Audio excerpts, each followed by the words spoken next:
ಕೇಂದ್ರ ಸರ್ಕಾರ one nation one student ID ಯೋಜನೆಯ ಅಡಿಯಲ್ಲಿ ಮತ್ತೊಂದು ಮಹತ್ವದ ಹೆಜ್ಜೆಯನ್ನ ಇಡಲು ಮುಂದಾಗ್ತಾ ಇದೆ. ಅಪಾರ್ ಐಡಿ ಎನ್ನುವಂಥ ಯೋಜನೆಯನ್ನು ಜಾರಿ ಮಾಡ್ತಾ ಇದ್ದು, ಈ ಯೋಜನೆ ಮೊದಲು ನಮ್ಮ ಕರ್ನಾಟಕದ ಅಂಗನವಾಡಿ ಕೇಂದ್ರಗಳಲ್ಲಿ ಜಾರಿಯಾಗ್ತಾ ಇದೆ.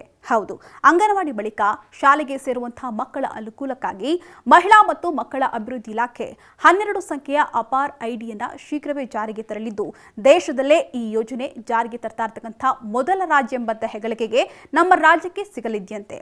ಹೌದು, ಈ ಐಡಿಯಿಂದಾಗಿ ಅಂಗನವಾಡಿಗೆ ಸೇರ್ಪಡೆಗೊಂಡಂತಹ ಮಗು ಮುಂದಿನ ಶಿಕ್ಷಣಕ್ಕಾಗಿ ದೇಶದ ಯಾವುದೇ ಭಾಗದಲ್ಲಿ ಶಿಕ್ಷಣ ಸಂಸ್ಥೆಗೆ ಪ್ರವೇಶ ಪಡೆಯಲು ಸಹಾಯಕವಾಗಲಿದೆಯಂತೆ.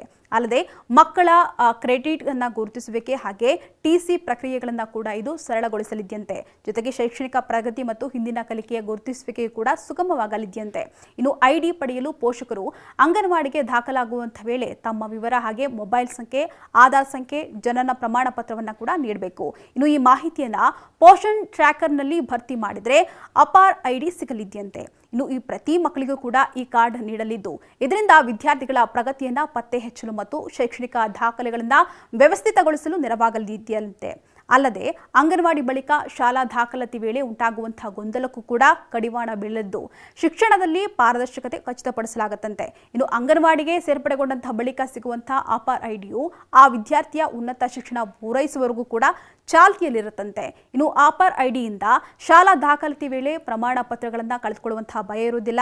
ಇನ್ನು ಒಂದು ಶಾಲೆಯಿಂದ ಇನ್ನೊಂದು ಶಾಲೆಗೆ ವರ್ಗಾವಣೆ ಹಾಗೆ ಪ್ರವೇಶ ಪರೀಕ್ಷೆ, ಪ್ರವೇಶ ಹಾಗೆ ಉದ್ಯೋಗ ಅರ್ಜಿ, ಕೌಶಲ್ಯ ತರಬೇತಿ ಹಾಗೆ ಉನ್ನತೀಕರಣ ಸೇರಿದಂತೆ ಬಹುತೇಕ ಸಂದರ್ಭಗಳಿಗೆ ಉಪಯುಕ್ತವಾಗಲಿದೆಯಂತೆ.